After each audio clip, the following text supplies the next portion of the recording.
Hello guys, so welcome to my channel first of all. और हम लोग कर रहे थे झारखंड जेपीएससी का पेपर टू। और पेपर टू में हम कर रहे थे झारखंड के स्वतंत्रता सेनानी। उस झारखंड के स्वतंत्रता सेनानी में हमने बहुत सारे स्वतंत्रता सेनानी और फ्रीडम फाइटर की बात की थी।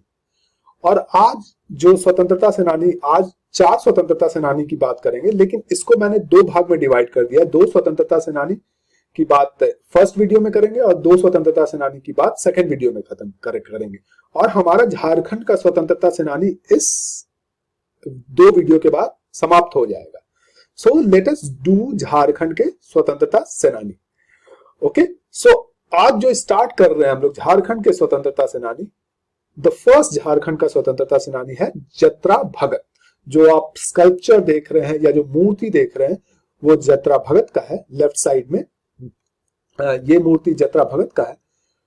तो सबसे पहले क्वेश्चन आपके माइंड में होगा, जैसे ही आप सुनेंगे जत्रा भगत, तो आपके माइंड में होगा जो ट्राइब नहीं है कि ये जत्रा भगत कौन है। ठीक है, इनका जन्म कहां हुआ था, इनका जन्म कब हुआ था, इनकी मृत्यु कब हुई थी, और इन्होंने क्या क्या किया अपने ट्राइब के लिए और अपने देश के लिए। तो देखते हैं हम लोग उन्होंने क्या किया। What all things he has done for his tribe as well as for his country. Let's start. तो देखिए, पहले तो मैं आपको ये बताना चाहता हूं कि ये किस ट्राइब से थे। ये ओरांव ट्राइब से बिलोंग करते थे। सो रिमेंबर दिस फैक्ट, ये ओरांव ट्राइब से बिलोंग करते थे। तो इनका जन्म जो हुआ था 1888 1888 में हुआ था और इनकी मृत्यु 1916 में ही हो गई थी। और ये फ्रीडम फाइटर थे और सोशल रिफॉर्मिस्ट भी थे। अगर मैं बोल रहा हूं सोशल रिफॉर्मिस्ट थे, तो ये क्या रिफॉर्म करना चाहते थे? तो आपके मन में सबसे पहले क्वेश्चन होगा, ये रिफॉर्म क्या करना चाहते थे? देखिए, ओरांव ट्राइब जो था वो, उनका जो पुजारी होता था उसको पहान बोला जाता था। और ओरांव ट्राइब हमेशा स्पिरिट, मतलब जादू टोना, इनकी पूजा करते थे। और इनको लगता था कि ये बहुत बैकवर्डनेस है, अब हम लोग को मॉडर्न होना चाहिए। तो ये यही सोशल रिफॉर्म अपने ट्राइब में ये लाना चाहते थे। He wanted to bring this social reform. ठीक है, सो आगे बढ़ते हैं। तो जैसे मैं बताया, तो ये सोशल रिफॉर्म लाने के लिए इन्होंने एक मूवमेंट शुरू किया जिसका नाम है, मूवमेंट को बुलाता है तना भगत मूवमेंट। तो तना भगत मूवमेंट अकेले तो हो नहीं सकता, इसके लिए इन्होंने पीपल को रिक्रूट किया, मतलब अपने ओरांव ट्राइब के लोगों को रिक्रूट किया अपने अंदर, और उनको बोला गया तना भगत। ठीक है, तना भगत मूवमेंट। और उनके उस मूवमेंट के अंदर जो भी लोग आएंगे उनको बोला जाता था तना भगत। बहुत सारे ओरांव ट्राइब के लोग उसमें जुड़े, तना भगत मूवमेंट में जुड़े, उनको बोला गया तना भगत। ओके, इनका जन्म हुआ था गुमला में सितंबर 1888 में। एक चिंगारी नवाटोली विलेज है, वहां पे चिंगारी नवाटोली विलेज में इनका जन्म हुआ था। ठीक है, इनके पापा का नाम कोदल ओरांव, मम्मी का नाम लिब्री। मतलब his father's name is Kodal Oraon and mother's name is was Libri. Although this thing is not very important for JPSC. उतना एक क्वेश्चन इस पूरे सेक्शन से पूछेगा, मेरे को नहीं लगता किसी के फादर और मदर का नाम पूछा जाएगा इस। ओके, तो तना भगत मूवमेंट चला कब से कब था? ये देखिए, तना भगत मूवमेंट चला था 1914 से 1919 तक, 1914 टू 1919। और इसके जो मेंबर थे उसको तना भगत बोला जाता था। हालांकि जत्रा भगत की मृत्यु 1916 में हो गई थी। और हालांकि जत्रा भगत ने सिर्फ तना भगत मूवमेंट स्टार्ट नहीं किया था। जत्रा भगत के साथ एक और नाम था जिसका मैं नाम लिख देता हूं, तूरिया भगत। ठीक है, ये और जत्रा भगत ने मिलकर तना भगत मूवमेंट शुरू किया था। ठीक है, सो आगे बढ़ते हैं।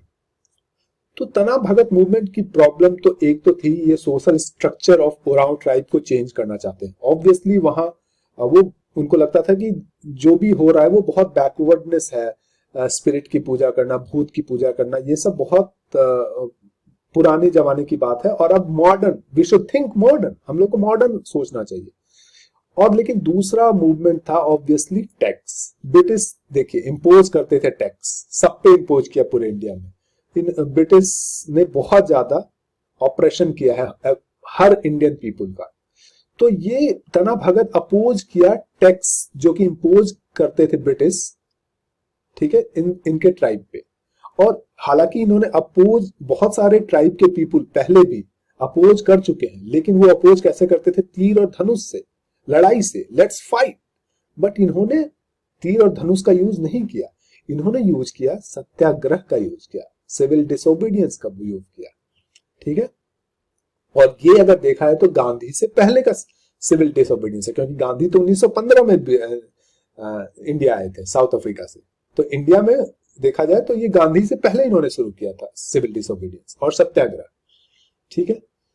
और इन्होंने, ये सिर्फ ब्रिटिश के ही अगेंस्ट नहीं थे, ऑब्वियसली ये जमींदार के अगेंस्ट थे, ये बनिया के अगेंस्ट थे, ये मिशनरीज के अगेंस्ट थे, जो कि कन्वर्ट करते थे पीपल को, मतलब जो नॉर्मल ट्राइबल पीपल को क्रिश्चियनिटी में कन्वर्ट करते थे, वो उसके अगेंस्ट भी थे। ये मुस्लिम के अगेंस्ट भी थे, और ऑब्वियसली ब्रिटिश स्टेट के अगेंस्ट तो थे, क्योंकि सारे लोग, जमींदार, बनिया, मिशनरीज और Muslim and British state actually oppress कर रहे थे पीपल को, ठीक है।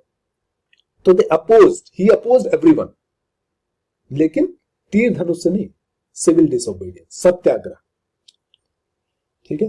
तना भगत के जो फॉलोवर थे वो महात्मा गांधी, जब महात्मा गांधी से इन्फ्लुएंस तो थे ही, इन द सेंस जब वो महात्मा गांधी अहिंसा की बात करते थे, और तना भगत की फॉलोवर भी अहिंसा की बात करते थे। तो तना भगत were the follower of Mahatma Gandhi, और they talk about, they believe in अहिंसा। तना भगत को भी लगता था कि हम हिंसा से कुछ नहीं हो सकता, अहिंसा, नॉन वायलेंस, सिविल डिसोबीडियंस, इन्हीं सब चीज से हो सकता है अगर कुछ चेंज होगा तो। 1916 में इनकी जत्रा भगत, जिन्होंने तना भगत की मूवमेंट शुरू की थी, अरेस्ट हुए और 1.5 साल की इनकी सजा हुई थी, लेकिन आई थिंक 1916 में इनकी मृत्यु भी हो गई थी। तो 1918 में जब झारखंड में, या उस समय तो झारखंड नहीं था, उस एरिया में, रांची में जब महात्मा गांधी आए थे, तो तना भगत के लोग, जिसको तना भगत बोला जाता था, वो गांधी जी से मिले भी थे। गांधी जी जब ये तना भगत, एक गया में एक सेशन हुआ था 1921 में। आपका क्वेश्चन है कि गया सेशन में का हेड कौन था? Who was the president of in Gaya session of Congress, ठीक है। और जब ये गया सेशन 1921 में हुआ था, तब तना भगत वहां गए थे उस सेशन में, उनको, उसने पार्टिसिपेट किया था उन्होंने, क्योंकि अगर देखा जाए तो रांची से गया बहुत दूर नहीं है, 8-10 घंटा लगता है, तो ये चले गए, ये लोग गए थे, पार्टिसिपेट किया था इन्होंने। तना भगत ने 1927 जो साइमन कमीशन, गो बैक का नारा पूरे इंडिया में लगा था, उसमें भी पार्टिसिपेट किया था। तो जत्रा भगत से क्वेश्चन है, जत्रा भगत ने और तुरिया भगत ने मिलकर तना भगत को स्टैब्लिश किया, तना भगत मूवमेंट को स्टैब्लिश किया। So let's move to other guy, other very famous guy, ठीक है। उसका नाम है जयपाल सिंह। ये जो फोटो है, ये है जयपाल सिंह। तो इनके बारे में बात करते हैं। ये है कौन, इनका जन्म कहां हुआ, इन्होंने क्या क्या किया, ये बहुत इंपॉर्टेंट है टू नो। तो जयपाल सिंह का जन्म हुआ था 3 जनवरी 1903 में, और उनकी मृत्यु हुई थी 1970 में। और ये पॉलिटिशियन थे, ठीक है, पॉलिटिशियन तो थे ही। सबसे बड़ा बात, ये प्रोलिफिक राइटर थे। What does it mean A prolific writer? It means वो बहुत अच्छा लिखते थे, बहुत अच्छा, और ये बोलते भी बहुत अच्छा था, डिबेटर थे ये। और उससे भी बड़ा बात, ये स्पोर्ट्समैन थे, ये हॉकी हॉकी गेम खेलते थे, ठीक है। तो he was a one man army. ये बहुत चीज इन्होंने किया अपने लाइफ में। और ये कॉन्स्टिट्यूएंट असेंबली में जो डिबेट हुआ था, उसमें इन्होंने पार्टिसिपेट करते थे, क्योंकि ये कॉन्स्टिट्यूएंट असेंबली के मेंबर थे उस एरिया, ट्राइब के एरिया से। He was the part of constituent assembly and he used to debate each and every debate. He used to take part in debate, right? और ये सबसे इंपॉर्टेंट क्वेश्चन है कि जो 1928 में समर ओलंपिक्स में India won gold medal in hockey, he was the captain of that hockey team. सोचिए, ये कैप्टन थे इंडियन हॉकी टीम के, जो कि 1928 में गोल्ड मेडल लाया था, जो वो कंपटीशन हुआ था एम्स्टरडैम में। So he is a great guy, he is a very prolific guy. और ये बिकॉज ये बहुत पढ़े लिखे, बहुत प्रोलिफिक गाय थे, तो ये आदिवासी के लिए बहुत लड़ाई किए थे, आदिवासी के काउज के लिए। ठीक है, इनको ये फीलिंग था कि आदिवासी पे बहुत अत्याचार हुआ है, और ये गलत फीलिंग नहीं था एक्चुअली। इनको ये लगता था इंडस वैली सिविलाइजेशन से आदिवासियों पे अत्याचार हुआ है, बाहर के लोग इंडस वैली के जो नेटिव पीपुल है उन पे अत्याचार किए। हालांकि ये कंट्रोवर्शियल सब्जेक्ट है, लेकिन ये उनका थिंकिंग था। और ये एक नया स्टेट बनाना चाहते थे ट्राइब के लिए सेंट्रल इंडिया में, क्योंकि सेंट्रल इंडिया में देखा जाए तो बहुत सारे आदिवासी रहते हैं। ठीक है, ये बिकॉज कॉन्स्टिट्यूएंट असेंबली के ये मेंबर थे, तो इन्होंने कैंपेन किया था right for whole tribal community, सिर्फ अपने ट्राइबल कम्युनिटी के लिए नहीं, पूरे ट्राइबल कम्युनिटी के लिए इन्होंने कॉन्स्टिट्यूएंट असेंबली में उनकी प्रॉब्लम को रखा था कि ट्राइबल के साथ बहुत सारा अन्याय हुआ है। ठीक है, तो ये सब चीज कॉन्स्टिट्यूएंट असेंबली में जयपाल सिंह ने रखा था। जयपाल सिंह का असली नाम प्रमोद महापान था, ये मुंडा ट्राइब के थे। ठीक है, इनका जो जन्म हुआ था 3 जनवरी 1903, जो मैं बता चुका हूं, एक टकरा पहाड़ टोली विलेज में हुआ था, जो कि खूंटी सब डिवीजन में आता था। पहले ये रांची डिस्ट्रिक्ट में आता था, खूंटी सब डिवीजन। अब तो खूंटी एक नया डिस्ट्रिक्ट ही है। ठीक है, और ऑब्वियसली झारखंड, इनका जन्म तो बिहार प्रेसिडेंसी में हुआ था, प्रोविंस में ऑफ ब्रिटिश इंडिया में हुआ था। अब तो ये झारखंड एक नया स्टेट ही बन गया। तो brilliant guy. So let's talk about him. जब एक झारखंड आदिवासी महासभा है, ठीक है, वो 1939 में उनके प्रेसिडेंट बने थे, झारखंड आदिवासी महासभा के ये प्रेसिडेंट बने थे।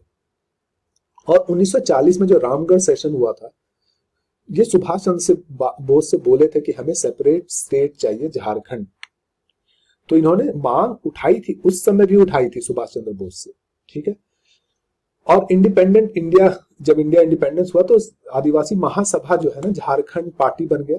आदिवासी Mahasabha got converted into Jharkhand party.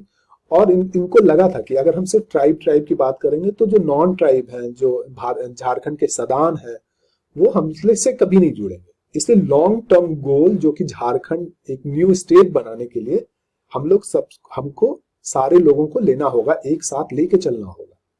तो इन्होंने सदान को भी लिया, दूसरे लोगों को भी अपने पार्टी में आमंत्रित किया था। इनको मरंग घोमका भी बोला था। बहुत इंपॉर्टेंट क्वेश्चन है, मरंग घोमका इसका मतलब है meaning great leader of Adivasi at Chota Nagpur. Okay, Jharkhand participate किया फर्स्ट इलेक्शन 1952 में और 33 सीट को जीता था बिहार लेजिस्लेटिव असेंबली में।